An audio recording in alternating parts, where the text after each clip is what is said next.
दीपक की तरह जलोगे, कुल परंपरा तक चलते रहोगे और एकदम हाइलोजन की तरफ फ्यूज हो जाओगे। अधर्म क्या करता है? हाइलोजन की तरफ, अरे फटाफट गाड़ी आई, फटाफट रुपया पैसा और सब, और फिर क्या हुआ? पूरा परिवार गाड़ी चटनी बन गया। अरे वो यह धर्म है। ऐसे ऊपर ले जाएगा तो आपको लगेगा बहुत ऊंचाई पे नहीं, ऊपर से छत से फेंके जाओगे तुम ऊंचाई से। और धर्म से चल रहा है ना, हो सकता है कि उसको घी लगाने को ना मिले रोटी में, लेकिन उसके बच्चे स्वस्थ होंगे, उसका परिवार शांत होगा, आनंद होगा, धीरे धीरे वो बढ़ेगा। कोई भी इस धर्म में चलने वाले को परास्त नहीं कर सकता। ये बात ध्यान से समझ लीजिए। जैसे कोई बहुत बड़ा तांत्रिक है और वो भूतों को वश में करने वाला है और तुम्हारे ऊपर भूत लगा दे, तंत्र के द्वारा मारण मूठ या कोई शाप या किसी तरह का अमंगल, ध्यान दीजिए, ये इस धर्म की बड़ी महिमा है। यदि आप भगवद आश्रित हैं, नाम जप कर रहे हैं, तो ना माया का कपट चलेगा, ना किसी का तंत्र तुम्हारे ऊपर चलेगा, ना किसी का कोई मारण मंत्र चलेगा, ना कोई भूतावेश तुम पर आविष्टित कर सकता है, ना किसी भी तरह की कोई विष आदि की। यदि आप सच्चे हृदय से भगवान की शरण में हो तो तुम्हारे ऊपर विष का भी प्रभाव खवाया जाएगा, विष वो हो जाएगा स्वास्थ्य वर्धक अमृत। गरल सुधा, गोस्वामी जी कह रहे, रिपु करहि मिताई, गोपद सिंधु अनल शीतलाई। जो भगवान का आश्रित जन होता है उसको विष भी अमृत हो जाता है। अगर उससे दुश्मनी करेगा ना कोई और उसका बुरा चाहेगा, वो जितना कुप्रचार करेगा, निंदा करेगा, उतने उसका यश बढ़ेगा। अगर वो आग लगा देगा तो उसके शरीर में चंदन से भी बढ़कर शीतलता का काम आग करेगी। जो भगवद आश्रित है, श्री हरिराम व्यास जी ने भी प्यारी जी के चरणों के आश्रित जनों को पुष्ट करने के लिए बताया कि राधा प्यारी के चरणारविंद शीतल सुखदाई, कोटि चंद मंद करत नख विद जुन्हाई। श्री राधा प्यारी के चरणारविंद शीतल सुखदाई, शाप ताप रोग शोक दारुण दुखारी, लाल इष्ट दुष्ट दलन कुंज भवन चारी। हमारी गोरी भोरी प्रियाजू के गोरे चरणारविंद का जिसने आश्रय ले लिया है, शरणागति ले ली है और राधा राधा नाम जप करता है, तो किसी भी ऋषि का साप उस पर लागू नहीं होगा।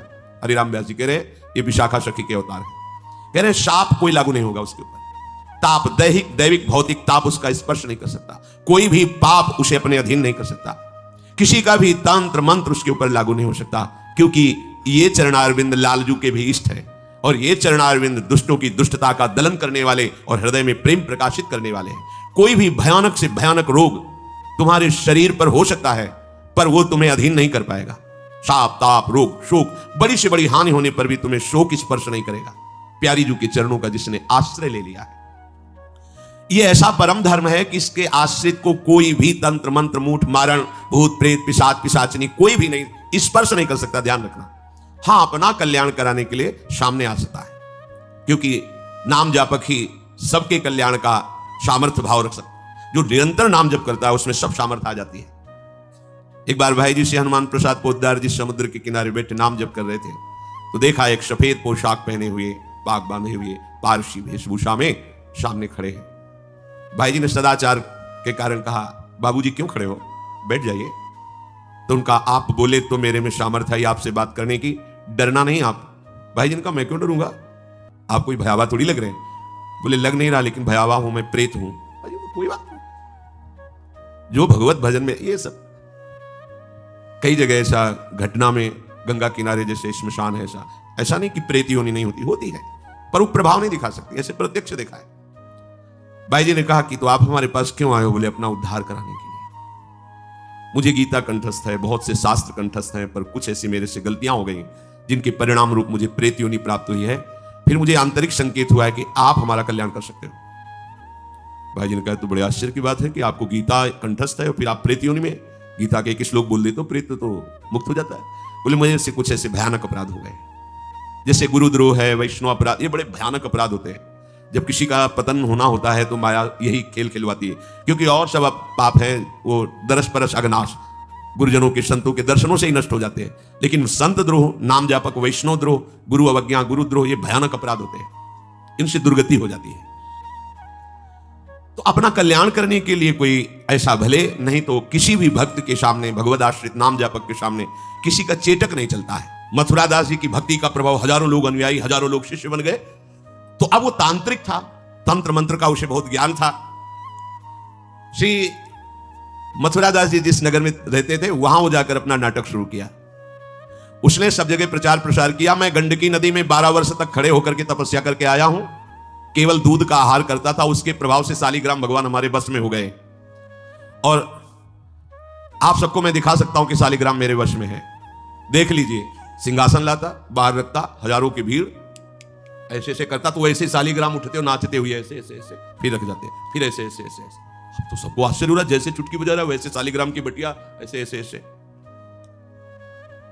लोग भीड़ कटने लगी, क्योंकि अब जैसे राधा राधा कहो, कोई जंतुर नहीं है, कोई भस्म नहीं है, कोई वादा नहीं है, तो फिर कम वहां तो दिखाई दे रहा ना ऐसे। देखो ये सब लगता है ना कि हाँ।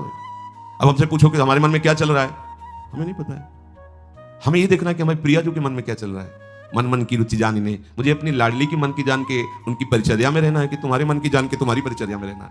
हाँ, तुम यदि मन से ऊपर उठना चाहते तो हमारी बात मान लो, मन को अधीन करके, और मन के अधीश्वर भगवान में तुम्हारा प्रेम हो जाए, तुम्हारा जीवन कृतार्थ हो जाए। अब वहां नाम नंद नंदन का भजन पद्धति, तो जो कमजोर लोग थे उन्होंने कहा कि आज तक कोई चमत्कार तो दिखाया नहीं मथुरा दास जी ने। देखो ये है संत, 12 वर्ष से दूध पी के गंडकी नदी, 12 मिनट भी नहीं खड़ा होगा कभी। अब भेंट जो जितनी चढ़ाएगा उतने उसके दुख नष्ट होंगे। अरे भैया वहां तो रुपया सब समेटता, फिर दूसरे मोहल्ले में, पूरे गांव में अब तो जय जयकार, शालिग्राम भगवान को नचा।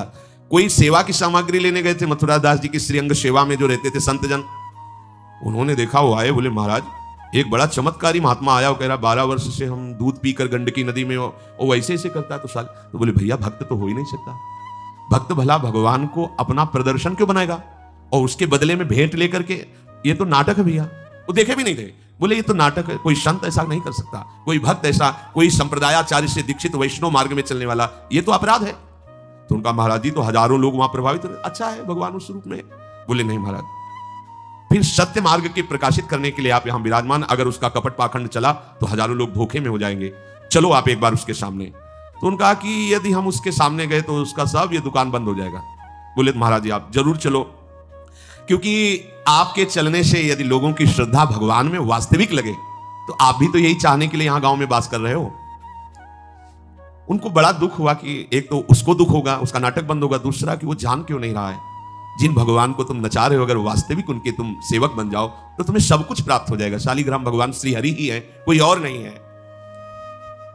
पर बहुत जब उन्होंने कहा तो कहा चलो अच्छा, तो पाए परि गए लेके जाए ढिग ठाढ़े भये, चाहत फिरायो पे न फिरे सोच पर्यो है, जान गयो आप कछु याही को प्रताप ये पे, मारो करि जाप यो विचार मन धर्यो है, मुठी ले चलाई भक्ति तेज आगे आई नाही, वाही लपटाई भयो ऐसो मानो मर्यो है, हुए करि दयाल जा जीवायो समझायो, प्रीति पंथ दर्शायो ही भायो शिष्य कर्यो है। सभी शिष्यों ने चरण पकड़ करके मथुरा दास जी को मनाया कि आप वहां चले। तो आप गए सादे सहज स्वरूप साधु का, जाके भीड़ भी इनके साथ है कि भाई मथुरा, उनका भी प्रभाव था तो बहुत सी भीड़ साथ गई। जाकर के गांव वालों ने कहा कि भैया वो आप जो स्वामी जी दिखाते थे शालिग्राम भगवान का चमत्कार वो दिखाइए, हमारे गुरु जी आए हुए हैं। ये तो उसने जाना था कि महिमावान है तभी तो वो आया था, पर उसको ये पता नहीं था कि हमारा प्रोग्राम इनके सामने नहीं चल पाएगा, क्योंकि भगवान नाम जापक के आगे कोई तंत्र मंत्र, कोई शाप पाप ताप ये सब नहीं, वास्तविक जो भगवत मार्ग में है। अब उसने निकाला सिंहासन और पूरा सब शालिग्राम जी को, तो केवल चुटकी ही बज रही थी, शालिग्राम भगवान वहीं बैठे थे। हर प्रयास कर लिया, कोई चमत्कार नहीं। लोगों ने कहा कि दिखाओ ना, अब ये हमारे गुरु जी हैं, गांव में रहते हैं। अब भक्त की निष्ठा के सामने भगवान को भी छोटा बनना पड़ता है। इतने महान भगवान भक्त बलि जी के सामने बामन बन के भीख मांगने के लिए गए। भक्ति निष्ठा जीत सकते थे, आज्ञा दे सकते थे, ना आज्ञा दी और ना विजय प्राप्त की, भिक्षा में मांग करके दिया माता दीदी को। ये आपकी चाह है कि राज्यपद देवराज को मिले, तो आपकी आराधना से मैं जाऊंगा, पर वो मेरा भक्त है, ना युद्ध करूंगा ना आज्ञा दूंगा, पर मांग के लाऊंगा। भगवान भिक्षुक बन के गए। भक्त के आगे नौटंकी नाटक कहां चल सकता है?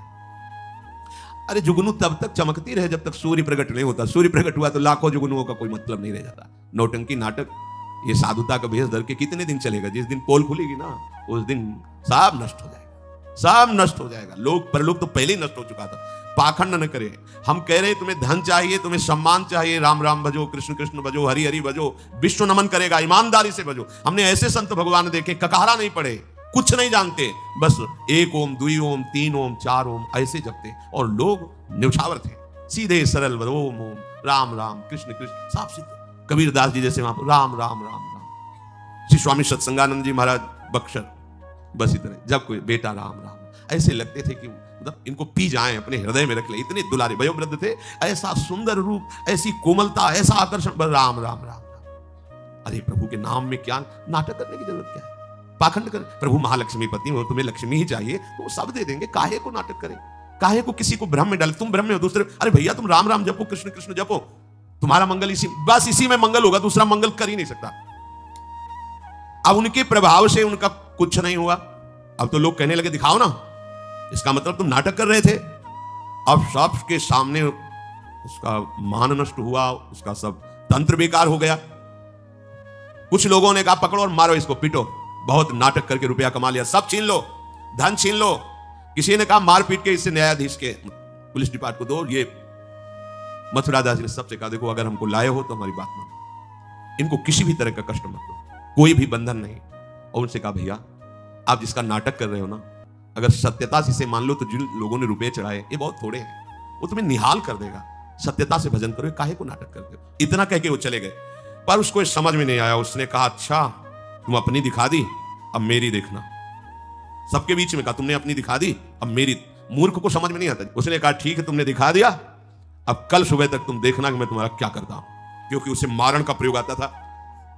अब ये क्रोध उत्पन्न हो जाए तो राक्षस बना देता है, और क्रोध उत्पन्न होता है कामना से, और उसकी कामना सब नष्ट हो गई ना, सब किया कराया सब माटी हो गया, क्योंकि लाखों लोग प्रभावित हो रहे थे।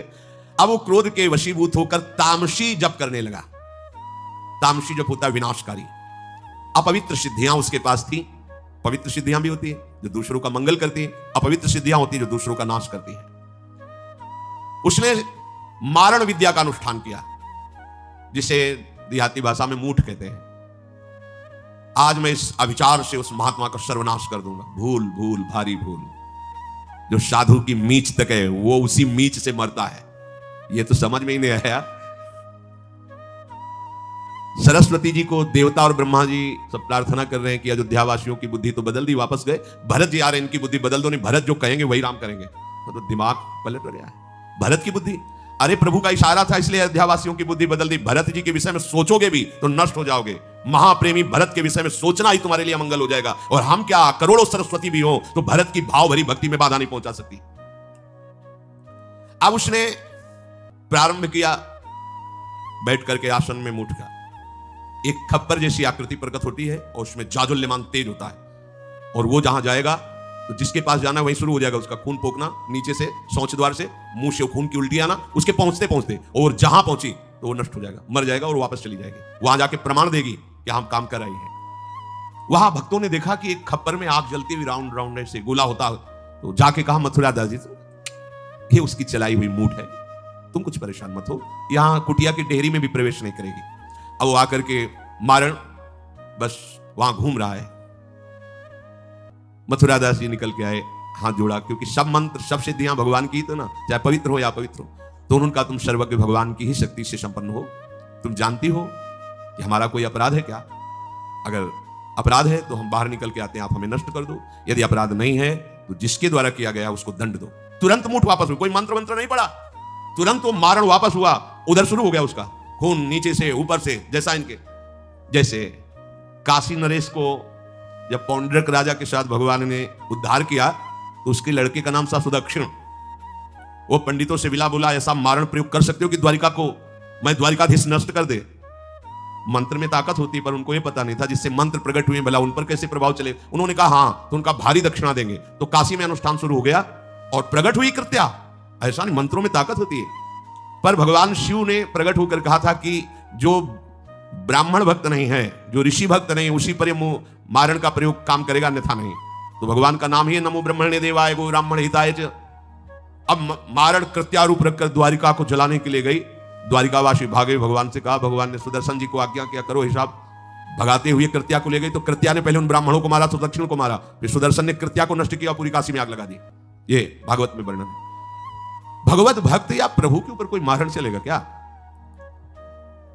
वो मारण उसी बाबा जी के पास जो नौटंकी कर रहे थे शालिग्राम के नचा, अब तो त्राहिमाम मच गया। और वो संत भगवान गए, क्योंकि पता था कि बचेगा नहीं, मंत्र का प्रयोग है। गए और भगवान नाम उच्चारण किया, कृष्ण कृष्ण कृष्ण। नंद नंदन के उपासक थे, और मूठ से कहा शांत हो जाओ।